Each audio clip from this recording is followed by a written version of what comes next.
तर तुम्ही बघू शकता माझ्या एक्झॅक्ट मागं म्हैसूरचं झू आहे. तर मी तुम्हाला झू एक्सप्लोर करून दाखवणार आहे. हे झू अंडरग्राऊंड होतं, त्यामुळे आम्ही आतमध्ये गेलो. आतमध्ये गेल्यानंतर तुम्ही बघू शकता इथे खूप गर्दी होती. त्यानंतर आम्ही तिकीट काउंटरपाशी गेलो. इथेही खूप गर्दी होती, त्यामुळे अर्धा तास वेट करून आम्ही तिकीट काढलं. मग पुढे गेलो.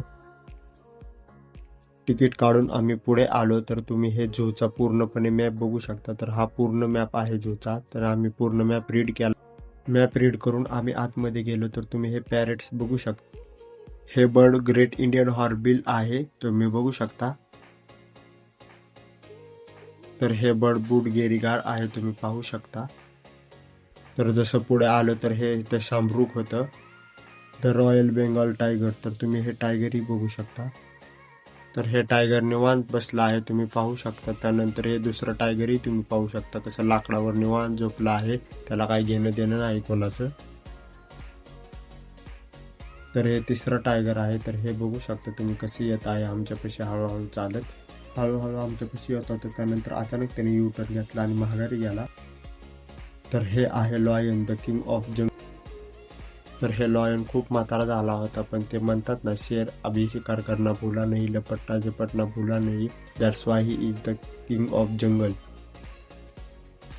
तर हे आहे रिंग टेल लिमूर, तर तुम्ही हे पाहू शकता. तर हे प्राणी बघितला आणि पुढे गेलो. तर हे कोणतं झाड आहे मला कमेंटमध्ये सांगा. त्यानंतर पाणी वगैरे पिऊन आम्ही आतमध्ये गेलो. हे प्राणी बघा तुम्ही, लिओन टेल मेका. तुम्ही समोर बघू शकता हे प्राणी कसं बसलं आहे. तर हे गोरिला आहे, तर तुम्ही बघू शकता. मे बी माझा कॅमेरा बघून तो माझ्या अंगावर पळत आला, तर तुम्ही बघा तो कसा पळत येतो. तर हे आहे हमदराज, बघून तुम्ही बघू शकता कसं बसलं आहे. तर आम्ही पुढे आलो तर तुम्ही रायनो बघू शकता, त्याला मराठीतूनच गेंडा म्हणतात. तर त्याची स्किन बघू शकता किती हार्ड आहे. हे लेपड आहे, त्यालाच मराठीतून चित्ता म्हणतात. तर तुम्ही बघू शकता ते कसं चाललं आहे पुढं. तर तिथून पुढे आलो तर तुम्ही हे झेब्राज बघू शकता, काय तर खात आहेत ते. हे उल्फ आहेत, ह्यालाच मराठीतून कोल्ह्या म्हणतात. तर तुम्ही हे बघू शकता किती कोल्ह्या आहेत तिथं. हे बघा तुम्ही, कोल्ह्यांची गँग. कोल्ह्या आहेत का कुत्रा आहेत ते समजत नव्हतं. तर हे जलतरंगिणी आहे, म्हणजेच आपल्या भाषेत त्याला कारंजे म्हणतात. हे कोणतं ॲनिमल आहे मला कमेंटमध्ये सांगा. त्यानंतर पुढे आलो तर तुम्ही हे हत्ती बघू शकता, 3-4 हत्ती आहेत इथं, काहीतरी गप्पा मारतात मला वाटतं. तर हे आफ्रिकन हत्ती आहे, तर तुम्ही जे दातची लेंथ पाहू शकता किती मोठी आहे.